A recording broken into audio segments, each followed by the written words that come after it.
আমি দিনই জ্ঞান অর্জন চেষ্টা করি, কিন্তু এমন অবস্থা আমাকে বাবা বিদেশ যাওয়ার জন্য চাপ দিচ্ছে। কারণ শত বিরোধিতা সত্ত্বেও আমার বাবা মাত্রাতিরিক্ত ঋণ করে শেষ বয়সে সৌদি গিয়েছে ঋণ পরিশোধের জন্য। প্রশ্ন হলো, দুনিয়াদারিত্বে ব্যস্ত না থাকার ইচ্ছা ও কন্যাদের প্রতিপালনের জন্য বাবার কথা না শুনে দেশে থাকা কি আমার গুনাহ হচ্ছে?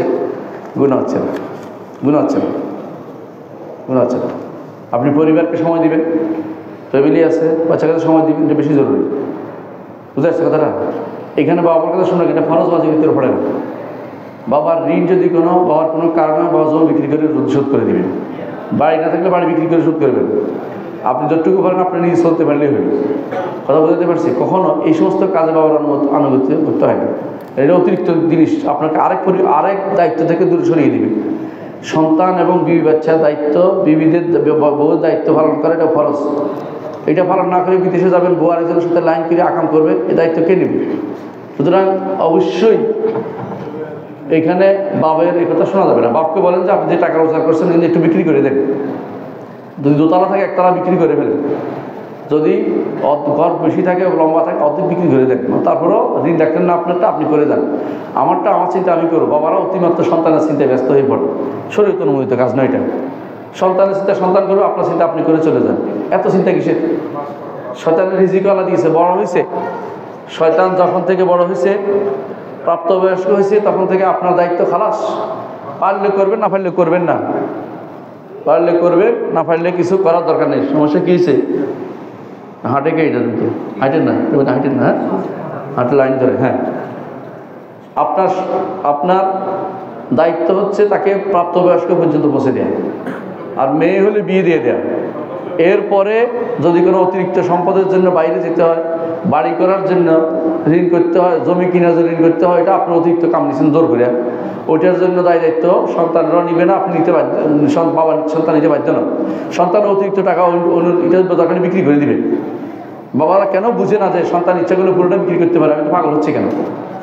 এই জন্য ঋণগুলো কেন করা হয় আগে দেখতে হবে। কোনো বাড়ির জন্য, বাড়ি পাকা করার জন্য, ঘর বাড়ি করার জন্য ঋণ করা যায় না।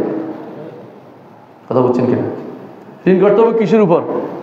ঋণ করতে হবে একদম চলতে পারতেছি না, খাইতে পারতেছি না, তখন ঋণের মশলা আসতেছে। এরা পর্যন্ত অতিরিক্ত জিনিসের জন্য ঋণ করা যায় না। আমার বাড়ি করতে হবে একটা, ঋণ করলাম, এটা যায় না। এটা পূরণ না করতে পারলে বাড়ি বিক্রি করে দেন, বাড়ি বিক্রি করে দেন।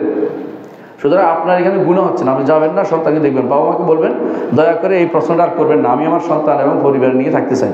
এবং এটা আপনি জানেন ভালো করে যে এখন প্রাপ্তবয়স্ক আমি। আপনি আমাকে শরিয়া এই লঙ্ঘনের নির্দেশ দিচ্ছেন। শরিয়া লঙ্ঘন কি? বউ থেকে দূরে থাকা। 3 মাস 4 মাসের মধ্যে 4 মাসের উপরে বউ থেকে দূরে থাকা ইসলাম অনুমোদন করে নাই। বুঝছেন?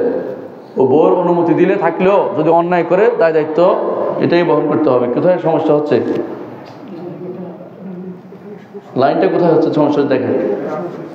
আচ্ছা, সমস্যা হলে থাক, কিছু করার নেই। পরবর্তী প্রশ্ন, খিজির আলাইহিস সালাম সম্পর্কে জানতে চাই। খিজির আলাইহিস সালাম সম্পর্কে এটাই বলবো যে তিনি একজন নবী ছিলেন, এটাই বিশুদ্ধ। আল্লাহ তাআলা কোনো নবীকে আরেক নবী ছাড়া কারো কাছে পাঠান নাই। অলি নামক কিছু তখন পবিত্র ছিল না। তখন একই সময় একাধিক নবী থাকতেন, যেমন মুসা নবী, হারুন নবী, খিজির নবী, এরকম আরেক এলাকায় আরও এরকম নবী থাকতেন। একজনে একই সময় 10-12 জন নবী থাকতেন বনি ইসরাঈল। কোনো সমস্যা ছিল না এটা, কারণ নবীরা তখনকার দিনে আলেমদের কাজটা করতো। এখন কারণরা যেটা করে, তখন নবীরা এই কাজটা করতো বেশি। কোথাও সমস্যা হলে তারা আসে দৌড়ে এসে ঠিক করতো। অনেকটা মুরব্বী টাইপের কাজ করতো, তারা মুরব্বী হিসেবে কাজ করতো। তো এনারা তখনকার সময়ে খিজির আলাইহিস সালাম নবী ছিলেন। তাকে আল্লাহ যে আলেম দিয়েছেন, এই মুসা আলাইহিস সালামকে সে আলেম দেন না। এই জন্য কিছু জিনিস তার কাছে আল্লাহ তাআলা রেখেছেন। এই জন্য সব প্রশ্নের উত্তর যখন এসেছে কে বেশি জ্ঞানী, তিনি বলছেন আমি। তার দরকার ছিল আল্লাহ জানে বলা। আল্লাহ তাআলা তাকে বলছেন তোমার চেয়ে কিছু জ্ঞানে বাড়তি লোক আছে, দেখাই দিলেন তাকে। নবী ছিলেন এমন কেউ 1 নম্বর। 2 নম্বর হচ্ছে তিনি মরে গেছেন, চিরস্থায়ী জীবন পান নাই। যারা বলে যে তিনি চিরস্থায়ী জীবন পেয়েছেন ডাঙ্গাতে, হ্যাঁ, ইলিয়াস আর পানিতে খিজির, এটা মিথ্যা কথা, পুরোটা মিথ্যা কথা। তিনি চিরস্থায়ী জীবন পান নাই, তিনি মরে গেছেন। ঈসা আলাইহিস সালাম তিনি জীবিত ছিলেন না, মুহাম্মদ সাল্লাল্লাহু আলাইহি ওয়াসাল্লাম তো পরের কথা। এর বাইরে যতগুলি বর্ণনা দেওয়া যায়, অমুকে কাঁদছে, অমুকে দেখছে, খিজিরে দেখছে, নীল চক্ষু বিশিষ্ট কাউকে দেখছে, সবই হচ্ছে শয়তান। কারণ শয়তান মুহাম্মদ সাল্লাল্লাহু আলাইহি ওয়াসাল্লাম ছাড়া সবার ব্যাস ধরতে পারে। সুতরাং আপনার কোনো সমস্যা নেই। খিদিরের নাম দিয়ে শয়তান এসে ধোঁকা দিয়েছে এবং যত রকমের পাইবেন সবগুলি মিথ্যা। খিজির আলাইহিস সালাম অনেক আগেই মারা গেছেন এবং তিনি যদি জীবিত থাকতেন তাহলে রসুলের সাথে বদরের যুদ্ধে হাজির হতে বাধ্য ছিলেন তিনি। কারণ রসুল্লাহ সাল্লাল্লাহু আলাইহি ওয়াসাল্লাম বলেছেন মুসা যদি জীবিত থাকতো আমার অনুসরণ ছাড়া তার কোনো কর্তব্য ছিল না। এই জন্য আমরা মনে করি ঈসা আলাইহিস সালাম জীবিত আছেন। জীবিত থাকার পর যখন দুনিয়াতে আসবেন তখন আর তার নবুয়ত, তিনি যে ওই সময় তাদের আলাদা নবুয়তের দাওয়াত দিয়েছেন ওটা দিবেন না। কোন দাওয়াত দিবেন? মুহাম্মদ সাল্লাল্লাহু আলাইহি ওয়াসাল্লাম নবুয়তের দাওয়াত দিবেন। কারণ আল্লাহ তাআলা আগেই অঙ্গীকার নিয়েছেন। কি বলেছেন? যখনই আমি কোনো নবী পাঠাবো, আমার নবী আসবে, তোমরা কোনো নবী তার পরিমাণ আনবে, আগে অঙ্গীকার নিয়েছেন নবীদের থেকে। তো সুতরাং বোঝা গেল যে মুহাম্মদ সাল্লাল্লাহু আলাইহি ওয়াসাল্লাম আসার পরে তারা কেউ এখন আর কেউ জীবিত নাই দুনিয়াতে। একজন আছে উপরে, কে? ঈসা আলাইহিস সালাম। তিনি চতুর্থ আসমানে আছেন, তিনি আবার আসবেন।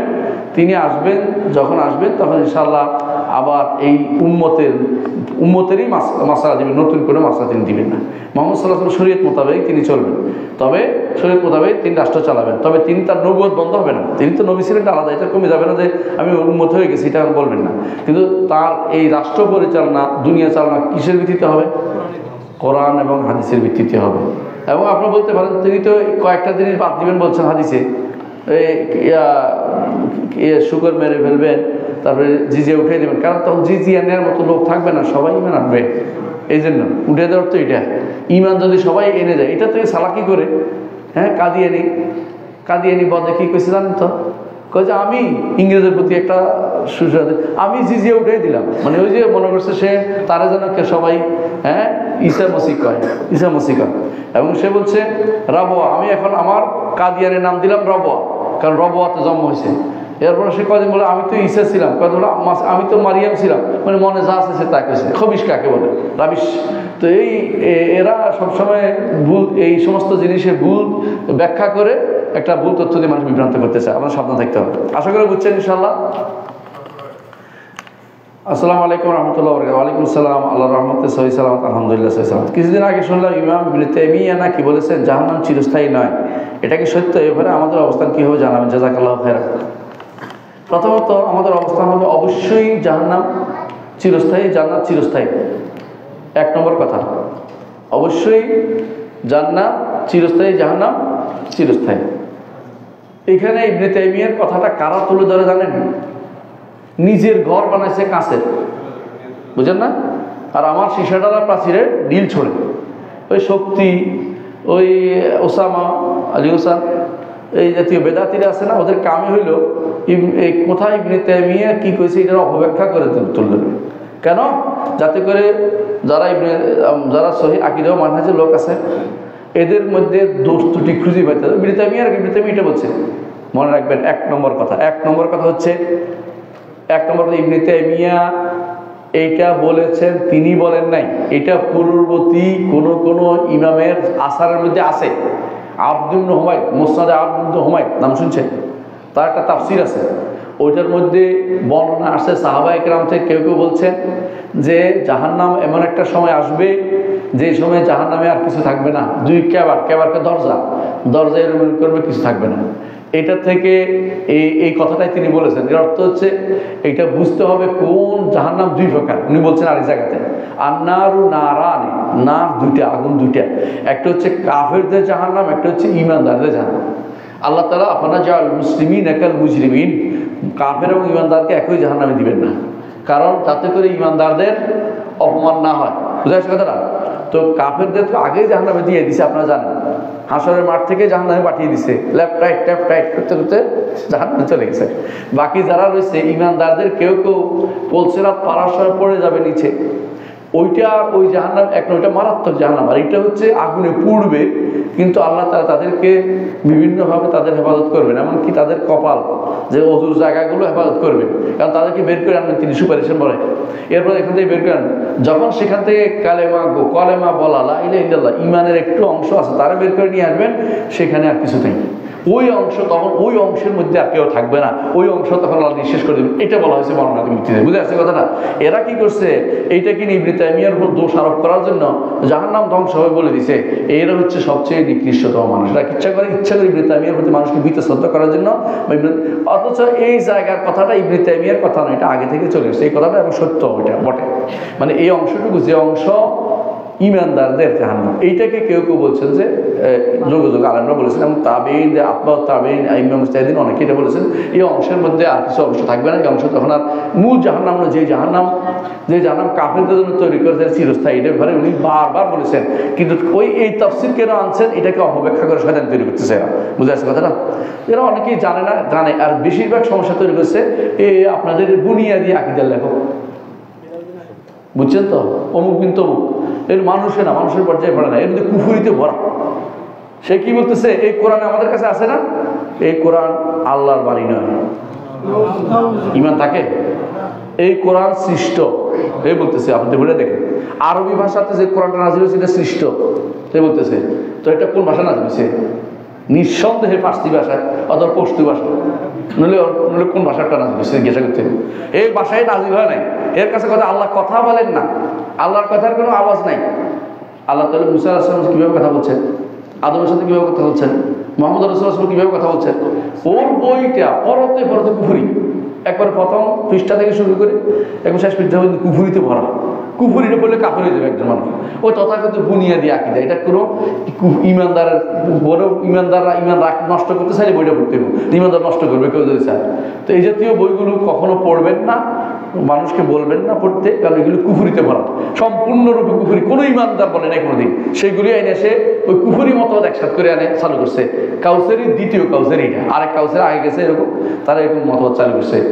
আমাদের কি ইমান রাখতে হবে, এবার আলহামদুলিল্লাহ আকীদার উপর প্রচুর গ্রন্থ রচিত হয়েছে, এগুলো পড়বেন। বিশেষ করে রহমান আরশের উঠেছেন বইটা পড়বেন। সে যেগুলি বলতেছে দুই একটারে, হাজার দলিলের মধ্যে দুই একটারে খোঁচাইতে আছে, তাই না? নিজের তো কোনো খবর না, আকীদা দলিল দিতে কিছু পারে না। একটা আমরা কখনো কোনো বিশুদ্ধ দলিল আনছি, তার সমর্থনে ইমামদের কথা হয়তো কোনোটাতে দুর্বল থাকতেও পারে, দুই একটা এগুলি আছে। এইগুলি খোঁচাতে তো মূল কথা কে করবেন? আগের কথাটা কোরআন হাদিসের কি করবেন, কোরআন আয়াতের কি করবেন, এটা কোনো খবর নাই। এর অর্থ হচ্ছে এরা হচ্ছে বিভ্রান্ত করতে চায়। এরা নিজেরা বিভ্রান্ত, অন্যদেরকে বিভ্রান্ত, নিজেরা পথভ্রষ্ট, অপর পথভ্রষ্ট করতে চায়। বুঝে আসছে কথাটা? সুতরাং সাবধানে থাকবেন। সুতরাং এটা যে বলেছিলাম কি, ইমাম ইবনে তাইমিয়া যেটা বলছেন, তার কথা বুঝছে আসে, বুঝছেন? ইবনে তাইমিয়া ওইটা বলেন না যে কাফেরদের না ধ্বংস হবে, বলেন নাই। ইনি ওই ইমামদের বক্তব্য থেকে আগেকার ইমামরাও বলে আসছে, এই মাসআলাতে আগেও মতভেদটা ছিল, পরও উনি এই মতটাকে তিনি বলছেন যে এটা অনেক বড় একটা মতভেদ। এইটা ওনার দিকে সম্পৃক্ত করা একটা জুলুম যে জাহান্নাম ধ্বংস হয়ে যাবে। বরং এই মতটা বরং ইবনে কাইয়িম আগে ধারণা করতেন, পরবর্তীতে তিনি এটা থেকে রুজু করেছেন, হক মাথায় ছক্কা চলে আসছেন যে জাহান্নাম ধ্বংস হবে না। তারপরেও এরা পুরাতন কথা নিয়ে দোষ দেয়। পুরাতন কথা নিয়ে দোষ দিলে তো সাহাবারাও টিকবে না, টিকবে? হ্যাঁ, কোনো সাহাবি তা মৃত্যুর ইসলাম গ্রহণের আগে তো বিশাল বিশাল কাম করছেন, হ্যাঁ, কুফরি করছেন না? কুফরির চেয়ে বড় গুনাহ তো আর নাই। রাইসা বাদার কুফরে দাম, আর বাকিগুলি কইলাম না। তো এগুলি কি আমরা কি উল্লেখ করব? কোনোদিন কোনো মানুষের হেদায়েতের আগের যে পথটা চাপটার তুলে ধরা ইমানদারের কাজ নয়। তাকে দেখতে হবে সর্বশেষ চাপটারে কি আছে, সর্বশেষ যেটা আছে এটার উপরে চলতে হবে। আগের কথার উপরে কাউকে কোনোদিন ভালো মন্দ বলার জাহিলিদের কাজে, শয়তানের কাজ এগুলি করে তুলে ধরা। অমুক এটা আমরা ওইটা করতে দিচ্ছি, ওইটা করতে, আপনি তো অমুকখানে দল গোষ্ঠী, এগুলি সকল শয়তানের কাজ, এগুলি করবেন না। করে এই যারা করে ওরা শয়তান থেকে দূরে থাকবেন, যে তুমি তো শয়তান রচনা করছো, মানুষকে মিথ্যা শ্রদ্ধা করতেছো, আলেমদের থেকে দূরে থাকার চেষ্টা করতেছো। জি, 1 দিরহামের চেয়ে কম নাফাকি লাগলে নামাজ হয়ে যাবে, আবার সুইয়ের আঘাত পরিমাণ নাফাকি লাগলেও নামাজ হবে, কিন্তু কবরে ছিটের কারণে শাস্তি কথা বলা হয়েছে, ব্যাপারটা একটু বুঝিয়ে দিবেন, বলবেন প্লিজ। 1 দিরহামের চেয়ে কম নাফাকি লাগলে নামাজ হয়ে যাবে, এটার উপরে তো দলিল নেই, আছে? দলিল নেই। এটা কিয়াস করছে। কিয়াস কি শুরু করছে জানেন? রাসূলুল্লাহ সাল্লাল্লাহু আলাইহি ওয়াসাল্লাম সাহাবীরা পানি পেতেন না, তো তারা ওই করতেন, ঢিলা ব্যবহার করতেন। তো ঢিলা ব্যবহার করলেও যেখানে ময়লা একটু থাকার সম্ভাবনা থাকে, তো ওই জায়গাটা একটা পয়সার মতো এত বড় মনে করছে, তাই হিসাব করছে। তো ওই জায়গাটা তো ময়লা থেকে নামাজ তো হয়ে যাচ্ছে, ওদের নামাজ পাচ্ছিল। বুঝাচ্ছে কথাটা? এইটাকে তারা আসল ধরে এখন বলছে যেখানে সেখানে এক দেড়হামের ময়লা লাগলে নামাজ হয়ে যাবে, এটা কোনোভাবে গ্রহণযোগ্য কেয়াস নয়। এটা হচ্ছে একটা ওজনের মশালা, কথা বুঝছেন, মানে নাই। দ্বিতীয়ত ডিলা দিলে পরিচ্ছন্ন হয়ে যায়, যদিও খুশখুশি থাকে অনেকের, পরিচ্ছন্ন হয়ে যায়, ডিলা ভালো করে ব্যবহার করলে ময়লা থাকে না। তো তৃতীয়ত আর 3 নম্বর 2টা দিয়ে বলছেন সুইয়ের আগার মতো নাফাকি লাগলেও নাফাক হয়ে যাবে। কোথায় পাইছেন এটা? দৃশ্যমান হলে এটা বুঝতে পেতে হবে, দৃশ্যমান যেটা নয় এটা নিয়ে সন্দেহ করা যাবে, নইলে ওয়াসওয়াসা অসিডি রোগী হয়ে যাবে, বুঝছেন কিনা? যা দেখা যায় না তা নাই, এটা মনে রাখতে হবে সবসময়। যা দেখা যায় না তা নাই, যেটা দেখা যায় এটা সুইয়ের আগার পরিমাণ কি দেখা যায়?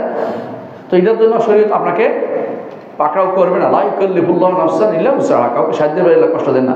এই সন্দেহ করে ওই বেটার আযাব হয় নাই।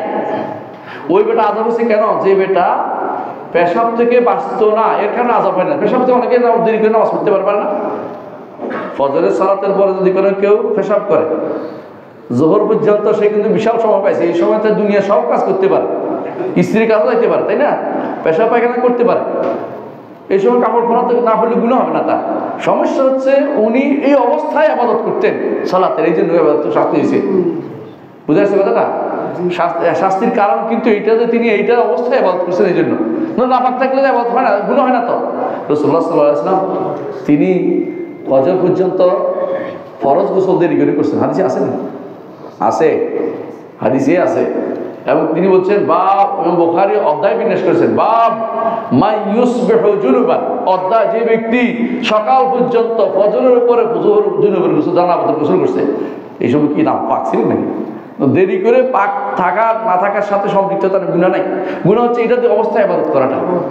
তো আপনি উল্টা পাল্টা বুঝলে তো হইব না রে ভাই, সমস্যাটা বুঝে আসছে। সুতরাং এটা ভুল বলছে, আপনি বুঝে নেবেন। 2 নম্বর প্রশ্ন, নাফাকির প্রকারভেদ একটু বলবেন? এখানে মাকরু সহকারে নামাজ হয়ে যাবে, মাকরু দ্বারা কি বোঝানো হয়েছে, কোথায় তা আপনি বলেন নাই। নাফাকি 2 প্রকার। একটা হচ্ছে নাফাকি যেটা দৃশ্যমান, বেশি দৃশ্যমান, বুঝছেন তো? মানে আরেকটা হচ্ছে নাফাকি দৃশ্যমান না, এটা খাফিফ, দেখা অনেক কিছু হয় না। আবার নাফাকি আরেকভাবে 2 প্রকার। সেটা কি?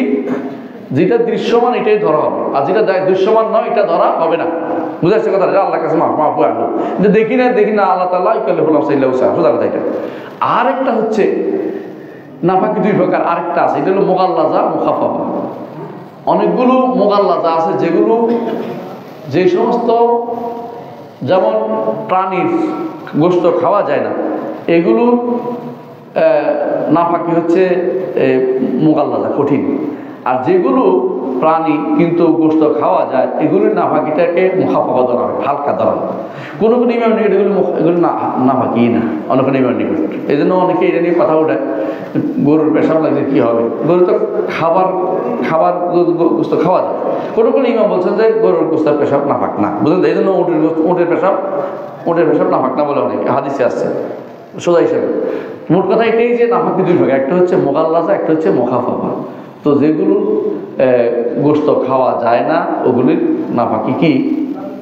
এগুলি মুগাল্লাজা, কঠিন। এগুলিতে অল্প লাগলেও দৃশ্যমান হইলে এটা ধুতে হবে, ওই ছাড়পত্র চলবে না।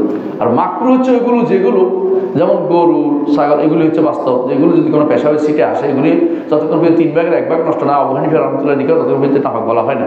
বাকিটা অল্প স্বল্প লাগে না, মাকরু অপছন্দ নেই, মাকরু তো অপছন্দ নেই, এটা বুঝছেন? এটা আলহামদুলিল্লাহ। কই সেটা গেছে। আর একটা প্রশ্ন, আরশ সম্পর্কে কিছু বলুন। আরশ সম্পর্কে কি বলবো? আরশ হচ্ছে সবচেয়ে উপরের সৃষ্টি, আল্লাহ সবচেয়ে কাছের সৃষ্টি হচ্ছে আরশ। আরশের উপরে তিনি, আরশ তাকে বহন করে, এটা আমরা বলি না। আরশের ভিতরে আল্লাহ, এটা আমরা বলি না। বেদাতীদের কাজে হইল সব ধরে নিয়ে চালাকি করা। ওর বেদাতীরা সবসময় দেখবেন একটা কথা বলবে, আরশ যদি কোনো আল্লাহর হয়, আল্লাহ কি আরশের প্রতি মুখাপেক্ষী? এটা ফাইজলামি কথা। ফাইজলামি কথা কেন বলছি? জমিন আমাদের উপরে, আমার আসমানের নিচে না, তো আসমান জমির উপরে, আসমান কি জমিনের মুখাপেক্ষী? সব মানুষ এটা বুঝে, তাহলে আল্লাহ কেন মুখাপেক্ষী? উপরে থাকলে মুখাপেক্ষী হওয়া জরুরি না। 2 নম্বর হচ্ছে এরা চালাকি করে সবসময় বলবে, যদি আরশ, যেটা এদের বইতে আছে বুনিয়াদে আকীদাওয়ালাদের হ্যাঁ বইতে। এর আগে যারা লিখছে ইলিয়াস গুম্মান আকিদের নাম দিয়ে বই লিখছে, ফালতু জিনিস, এইটা আকিদের কিছুই নেই, আমাদের বুয়া ছাড়া কিছুই নেই। কি করছে আবার এই আকিদাই লিখছে আরিয়াসন সামারা এবং আপনাদের তথাকথিত আবরাররা, এরা ভুল আকিদাতে ভর্তি এগুলো বইগুলিতে কুফুরি। এরা কি করবে, আবু হানিফা রহমাতুল্লাহ আলাইহির বক্তব্য যেটা প্রক্ষিপ্ত, তার এর মধ্যে প্রক্ষিপ্ত বুঝেন কিনা, প্রক্ষিপ্ত বুঝেন মানে যেটা ঢুকাইছে জোর করে, যেটা মুতাজিলারা ঢুকাইছে তার এর ভিতরে ফাকুল আকবরের ভিতরে, ওইগুলি আইনে আইনে যেগুলি আবু হানিফার সময় এগুলো সম্পর্ক, এগুলো বেদাল তৈরি হয়নি। আবু হানিফা অনেক আগে গেছেন, যে সময় 150 মারা গেছেন, ওই সময় পর্যন্ত উম্মতে মুসলিমের মধ্যে এই গণ্ডগোলগুলি আসেনি। আর এই জাওহার এই জাতীয় জিনিসগুলো এবং কিভাবে এটা হয়, দুনিয়া যত আজে বাজে মাসলা পরে আসছে। আর মামুনের সময়, খলিফা মামুনের সময়। আর ইমাম আবু হানিফা কোন সময় মারা গেছে, খলিফা মনসুরের সময়। মনসুরের পরে হাদি, হারুন, আমিন, মামুন, আমিনের পর তারপরে মামুন আসছে, বুঝলেন তো? এত বছর পরে এসে আগের কথাকে বলো আবু হানিফা দিকে নাসবত করা কি জায়েজ? এরা কি করছে, কিছু প্রক্ষিপ্ত জিনিস ফাকুল আকবরে আছে, বুঝলেন, ওইগুলিকে আজ অপব্যাখ্যা করে তারা এখন এই আবু হানিফা রহমাতুল্লাহ আকিদা বলে চালিয়ে দিচ্ছে, বুঝলেন তো? তো এইগুলি দিয়ে তারা সবসময় কি করে, সঠিক আকিদাকে বিভ্রান্ত করার চেষ্টা করে। আকিদার মধ্যে এই কাজের মধ্যে লিপ্ত আছে কয়েকটা, এই কয়েকটা কথা বলছি, এরা জাহমি আকিদা বিশ্বাসী, পুরো জাহমি কাদেরকে বলা হয়, আল্লাহকে যারা উপরে মানে না তার সবই জাহমি, যে কোনো দল হোক, যে কোনো গোষ্ঠীর হোক। এবং কি যদি কোনো বলা যায় আমি একবারে খাঁটি সালাফি, একদম এরাও হচ্ছে জাহমি, এরাও জাহমি। কারণ আল্লাহকে উপরে না মানা হচ্ছে জাহমিয়াদের আলামত। এটা আমার কথা নয়, আপনি দেখবেন ইয়াহইয়া ইবনে মাঈন, আহমদ ইবনে হাম্বল, বুখারী, প্রত্যেকে, ইমাম বুখারী একটা বই আছে, প্রত্যেকে পড়বেন তারা পারেন, খালকু আফআইল ইবাদ। ইমাম বুখারী কি গ্রহণযোগ্য ব্যক্তি না? গ্রহণযোগ্য ব্যক্তি তো। ইমাম বুখারী তো আর আমার তো আপনার মতো ছোটখাটো মানুষ না। তাহলে বুঝতে হবে যে ইমাম বুখারী যেটা বলছে এটাও তারা মানে। ইমাম বুখারী বলছে, ওরা বলতেছে আরশের উপর কেউ নাই, ওদের উদ্দেশ্য এটা, যারাই আরশের উপর কেউ নাই বলবে, আরশের উপরে আল্লাহ নাই বলবে, তারাই হচ্ছে জাহমিয়া। আর জাহমিয়াদেরকে ইমামরা কিতাব লিখছে, সাবার আরাদ জাহমিয়া লিখছে, বুঝলেন তো? আরশ হচ্ছে এমন এক সৃষ্টি, আল্লাহ এত বড়, আল্লাহ ছাড়া কেউ জানে না, এটা কথা বলো। এর সামনে আরশের সামনে কি আছে? কুরসি। কুরসিতে আসমান জমিন সহ সমস্ত সৃষ্টি 7টা মুদ্রার মতো, দিরহামের মতো, এত ছোট, বুঝছেন তো? আমরা তো কত ছোট। আরশ এত বড় যে সেটা বহন করার জন্য আল্লাহ তাআলা 4 জন ফেরেশতা দিয়েছেন। এই 4 জন ফেরেশতা 4টা সূরত আছে, সুন্দর সূরত দিয়েছে আল্লাহ তাআলা। এই 4 জন ফেরেশতা 4টা সূরত, এগুলির এক একজনের কানের লতি থেকে কান পর্যন্ত দূরত্ব হচ্ছে 500-700 বছরের রাস্তা, বুঝেছেন? এবং কিসের রাস্তা, কিসের 700 বছর? একটা পাখি, দ্রুতগামী পাখি উঠতে 700 বছর উঠতে যতক্ষণ লাগে, এতক্ষণ রাস্তার দূরত্ব। কত বড় বলছেন দেখেন। আর একটা এটুকু শুধু ওইটার দূরত্ব কানের লতি থেকে কান পর্যন্ত, আর ওইটা কত বড় বলছেন দেখেন। এবং বলা হয় তাকে ইসরাফিল আলাইহিস সালাম, তিনিও হামালাতুল আরশ একজন। তো আরশ হচ্ছে এরকম। আরশের ব্যাপারে বিস্তারিত জানতে হলে আমি লম্বা করবো না, আমাদের একটা গ্রন্থ আছে রহমান আরশে উঠেছে, ওইটাতে পড়বেন, আর সম্পর্কে বিস্তারিত পেয়ে যাবেন, একেবারে দলিল ভিত্তিক পাবেন ইনশাআল্লাহ। আল্লাহ আমাদের বুঝাতে হবে। আরশের 4টা কওয়াম আছে, কওয়াম বুঝেন? 4টা পায়া আছে, 4টা পায়া আছে। তবে আবারও বলছি, আরশের ভিতরে নয় আল্লাহ, আল্লাহ কোথায়? উপরে। কেউ যদি বলে যে আরশের ভিতরে, সে ব্যক্তিও জাহমিয়া তার ইচ্ছা করে সাথে লাগানো বলছে, কোনো ব্যক্তি সেটা বলে নাই, বুঝে আসছে? আরশের উপরে। জি, অপবিত্র প্রাণীর স্পর্শ লাগলে কি পোশাক বা শরীর অপবিত্র হবে কি? যদি ভিজা না হয় অপবিত্র হবে না, ভিজে না গেলে। প্রাণীটা যদি ভিজা হয় শরীরে লাগলে বা পোশাকে লাগলে, যদি কোনো তাটা ঘাম জাতীয় জিনিস হয় তাহলে। যদি পানি লাগছে, দেখেন পানি লাগছে আপনার কাছে, তো সমস্যা হবে না। ওই যে অনেকে বলে থাকে পোশাকের সাথে, বুঝছি আমি, এটা বলছি তো। যদি কোনো শেষ, বিসমিল্লাহির রহমানির রহিম।